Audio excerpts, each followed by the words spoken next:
The brain bugs from Starship Troopers were always the center of the bug problems in the movie, and yet the strategically integrated coalition of nations, aka PSICON, took a while to catch wind of their existence. Frankly, people just couldn't digest the idea that bugs could think and rejected the existence of the brain bugs. But is it really offensive to think of thinking bugs? While you question that and debate about it in the comments, let's continue on with the video. Today, we're going to talk about these giant telepathic masterminds that are smart enough to challenge the human race. In fact, they're so dangerous that I believe humanity should have looked for a truce with them instead of fighting them. So, what makes these giant slug-like creatures so deadly? What are their powers and abilities? What was that pesky little trick they played in the sequel? Oh yeah, the Arachnids came up with this whole new bug that was like the love child monster of the Thing and Xenomorphs. Yep, we're not kidding. So, without further ado, we're going to explore everything I just mentioned and more as we explore the brain bugs.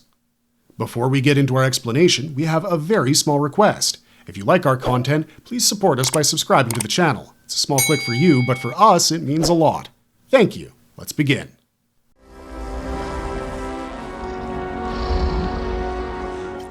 The first encounter with a brain bug. At the start of the bug war, folks had no clue that these telepathic masterminds were even a thing. All anyone cared about was the warrior bugs and tanker bugs. Nobody suspected there might be a cunning overlord steering the Arachnid armies from the shadows, quite literally from the shadows of the caves. However, everything changed after the Hydora campaign. Here, a brain bug would reach out to the psychic soldier Carl Jenkins with a message. Jenkins heard a promise that the bugs wouldn't stop until they'd killed every last human. Of course, Jenkins nearly pissed his pants because the telepathic communication wasn't just proof that brain bugs existed, it signaled something much grander and more sinister.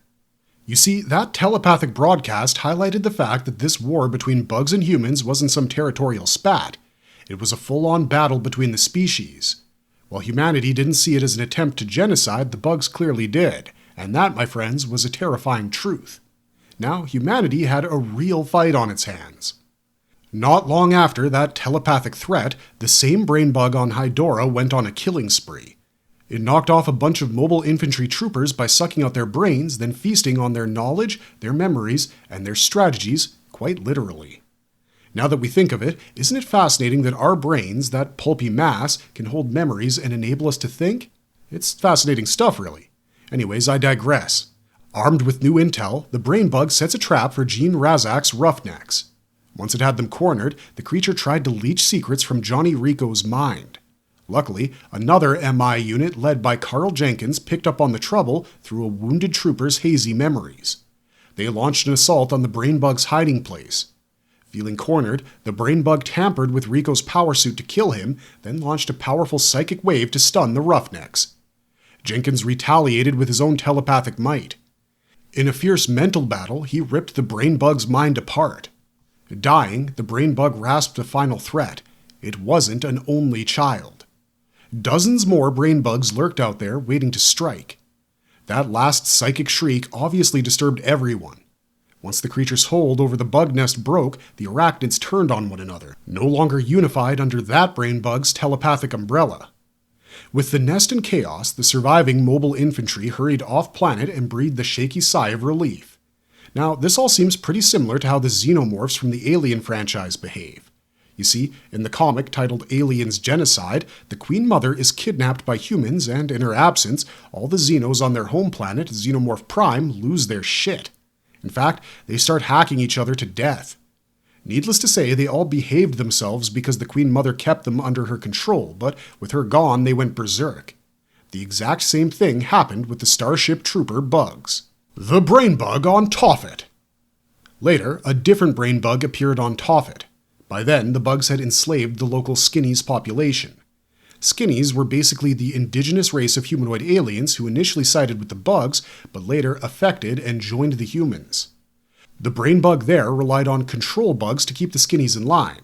We'll speak about the control bugs at length later, but at some point, the Skinnies took Razak's Roughnecks, including Sergeant Francis Bruto and Carl Jenkins, then brought them before the brain bug.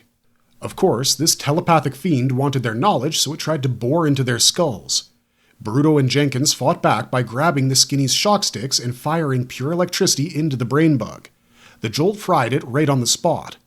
That quick thinking saved them from getting their minds sucked dry.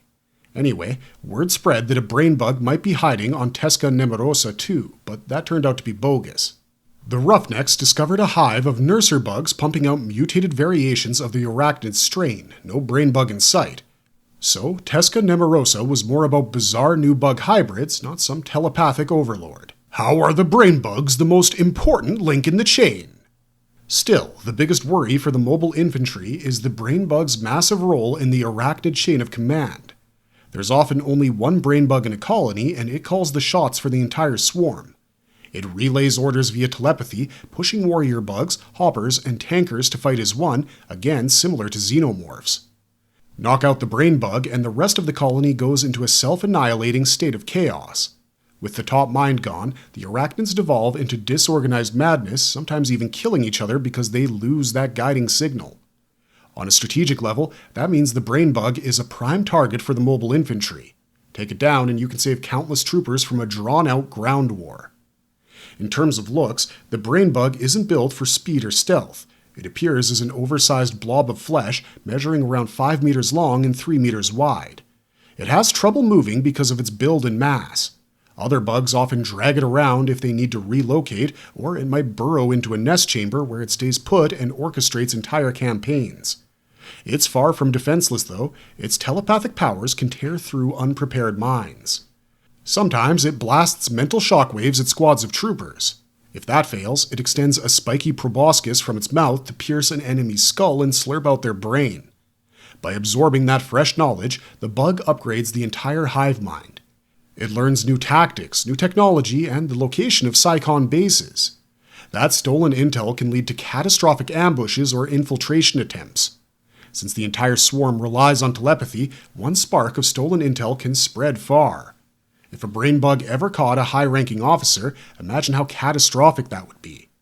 I already spoke about psychic soldier Carl Jenkins, who famously clashed with these powers when he faced brain bugs head-on. However, not every trooper is so lucky. The typical grunt who stumbles into a brain bug's lair doesn't come out alive. From an evolutionary angle, brain bugs seem like they were designed or bred by the arachnid species to serve as war generals. They funnel instructions to all other bugs in the nest, ensuring a unified front.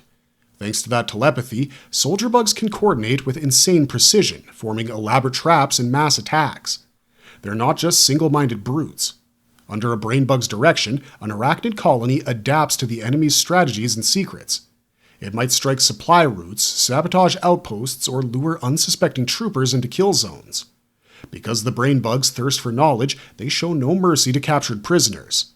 A trooper who falls into their grasp risks losing both mind and life. Why should a brain bug not be taken lightly? The brain bug's psychic talents go well beyond simple hive coordination.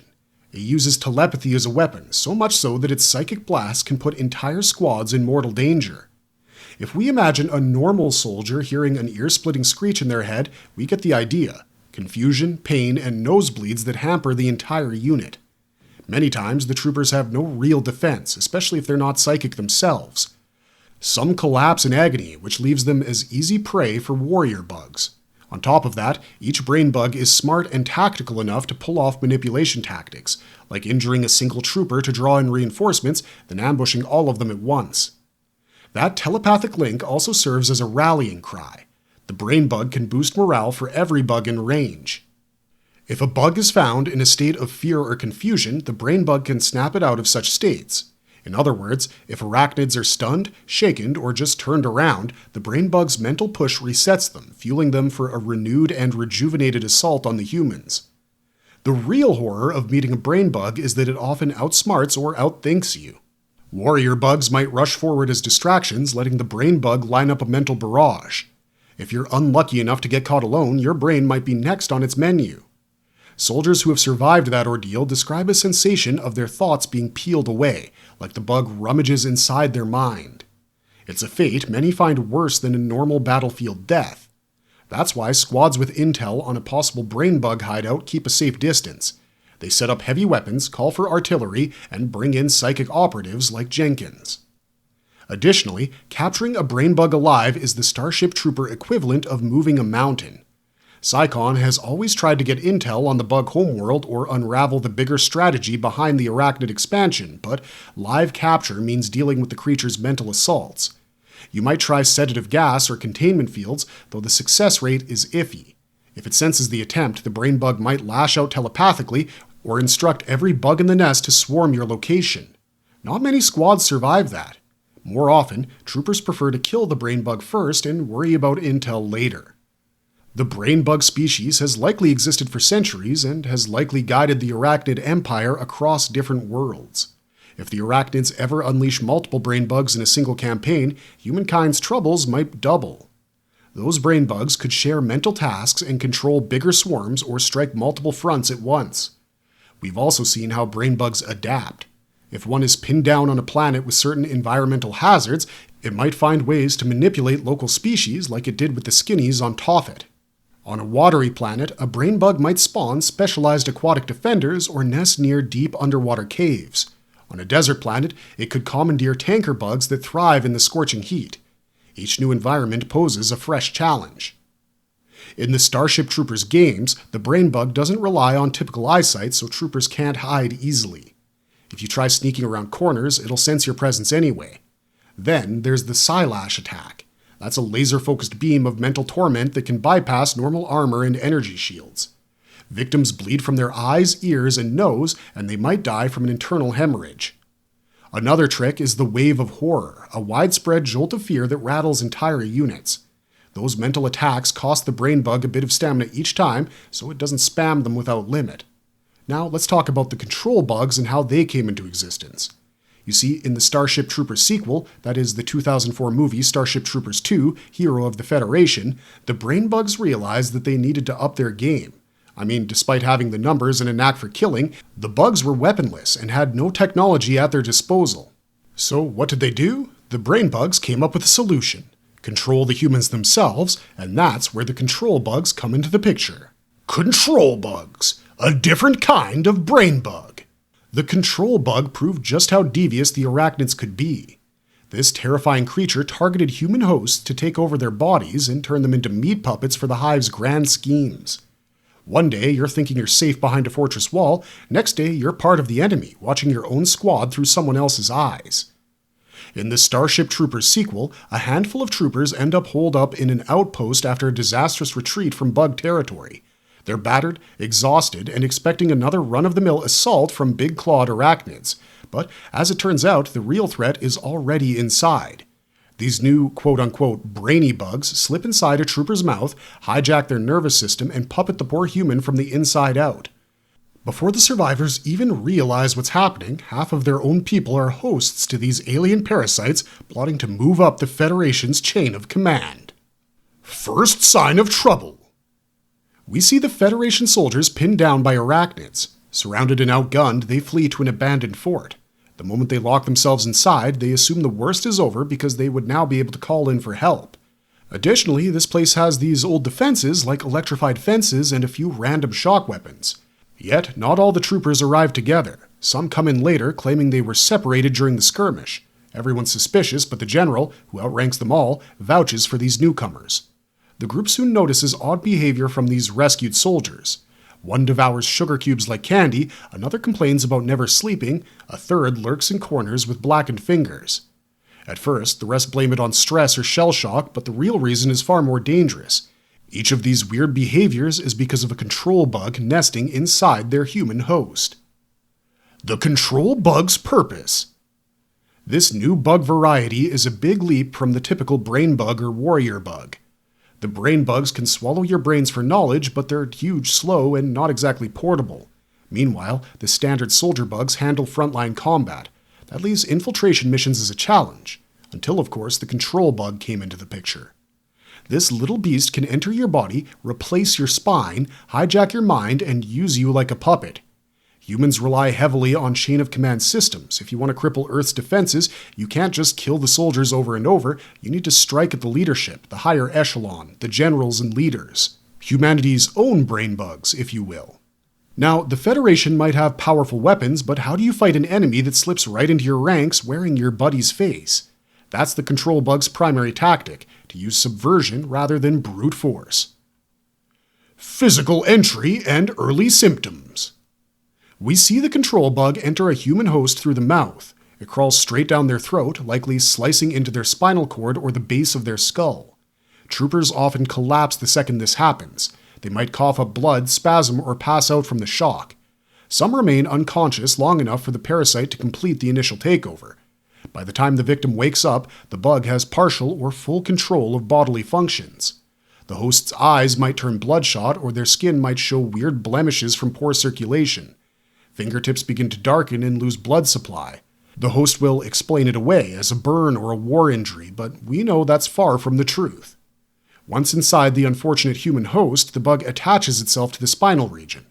Over time, it expands, possibly dissolving or replacing the entire brain matter so that it can direct respiration, heartbeat, and basic motor skills. The trooper's conscious mind fades, though some survivors mention feeling themselves slip away bit by bit. In my opinion, the control bugs are more deserving of the name brain bug because they literally reside in the skull and replace the human brain. The victims sense the bug rummaging around in their thoughts and controlling muscle movements, and maybe even going through memories. People who act suspiciously cheerful despite grimdark circumstances often have a newly implanted control bug. They no longer panic because the bug dampens or overrides these emotional reflexes. Necrosis and body degradation. In the sequel, we notice how the bodies begin falling apart when a control bug inhabits them long enough. Fingers blacken and drop off, arms tear away easily, and the host's face might show blood-red eyes. That's because the puppet body's circulatory system no longer runs properly. The bug, not the host's original brainstem, controls blood pressure and oxygen flow. It does a crude job, pumping just enough to keep muscles moving but not enough to preserve extremities. Over time, tissue dies. The host still walks around and talks, but it's the bug that's controlling a rotting corpse. Eventually, the body looks like a half-decayed zombie, which doesn't bother the bug, but sure freaks out any human onlookers. Retention of memories. Part of the bug's advantage comes from absorbing or tapping into the host's memories. This might not be as complete as the brain bug's method of sucking out brains, but it's enough to mimic speech patterns, recall passcodes, or even operate Federation tech. One soldier, called Peck, tinkers with the radio, presumably using the knowledge in his stolen mind. Another infected soldier cozies up to his old pals. She acts mostly normal until an opportune moment comes when she slips a parasite into someone else's mouth. The infiltration spreads like an infectious and communicable disease as one infected trooper kisses or forces the bug into another, and so on. Maintaining human camouflage. The movie shows the infected troopers acting mostly normal, though they still exhibit small red flags. As I mentioned a while back, some chug sugar to feed the bug's growth, others skip sleep or have random bursts of euphoria. A few stand around making weird star symbols in the dirt, hinting at some hidden plan. They still talk, walk, and shoot guns, which makes it tough for the uninfected to sniff them out. By the time suspicious troopers piece everything together, half the outpost is crawling with control parasites.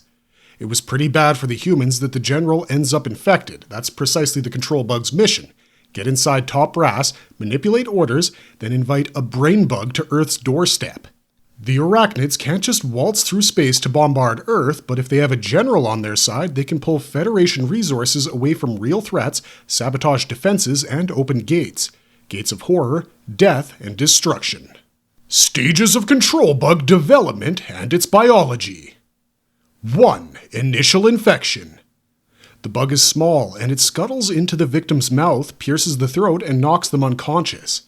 In this stage, it's a tiny larva, small enough to hide in a trooper's mouth. The next stage is 2. Takeover. The control bug attaches to the spinal column and possibly devours the host's brainstem, taking over the autonomic functions. It also releases some sort of chemical to knock the host out, but they wake up fairly soon, still retaining some short-term memory. They act dazed or unusually calm. You might compare this to what a xenomorph facehugger does to its hosts. The third stage is 3. Partial decomposition. Over hours or days, the body's extremities lose blood flow. Fingers might blacken. The host's eyes might turn red. The bug fosters minimal bodily upkeep. It only keeps the victim alive enough to walk and talk. It keeps on growing and pushing deeper down the spinal column.